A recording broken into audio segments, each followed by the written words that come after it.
ఒక యూస్ఫుల్ కంటెంట్తో నేనైతే రెడీ అయిపోయాను. నా దగ్గర ఉన్న రూబీ సెట్తో నేనైతే రెడీ అయిపోయాను అనమాట ఈరోజు వీడియో. అది మీకు ఏమైనా కొంచెమైనా యూస్ఫుల్ అవుతుంది, అలాగే ఏమైనా నచ్చితే రూబీలో అసలు ఎంత కాస్ట్ ఉంటాయి, రూబీ అసలు రూబీ ఎమరాల్డ్ అనేది మీకు ఆల్రెడీ తెలుసు. రూబీ అంటే మనకి రెడ్ స్టోను, ఎమరాల్డ్ అంటే గ్రీన్. అందులో స్టోన్ నుంచి చిన్న తక్కువ క్వాలిటీ నుంచి హై క్వాలిటీ వరకు మనకి రూబీ ఎమరాల్డ్ అనేవి ఉంటాయి. వీడియోలోకి వెళ్ళబోయే ముందు మీరైతే చాలా మంది కొత్తగా చూస్తున్నారు, ప్లీజ్ కన్సిడర్ సబ్స్క్రైబ్. అలాగే వీడియోకి ఒక లైక్ ఇచ్చేసి సబ్స్క్రైబ్ చేసి బెల్ ఐకాన్ ప్రెస్ చేసి ఆలని ప్రెస్ చేసి అన్ని నోటిఫికేషన్ మీ వరకు రీచ్ అయిపోతాయి. అలాగే please do like guys. Thank you so much. And వీడియోలోకి అయితే వెళ్ళిపోదాం, అస్సలు లేట్ చేయొద్దు. And this is my ruby set, చాలా సింపుల్ సెట్. నేనైతే రూబీ హారం నా దగ్గర లేదు. సెట్ని నేనైతే ఎలా ప్రిపేర్ చేసుకుంటానంటే ఒక నెక్లెస్, ఒక tikka, ear rings and bangle and ring, అలాగే హారం ఉంటే హారం, అది టోటల్గా ఒక సెట్ లాగా.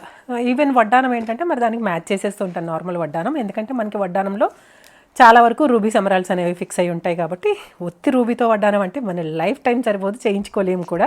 సో వదిలేసేయండి, నార్మల్ వడ్డానం మనం పెట్టేసుకోగలుగుతాం.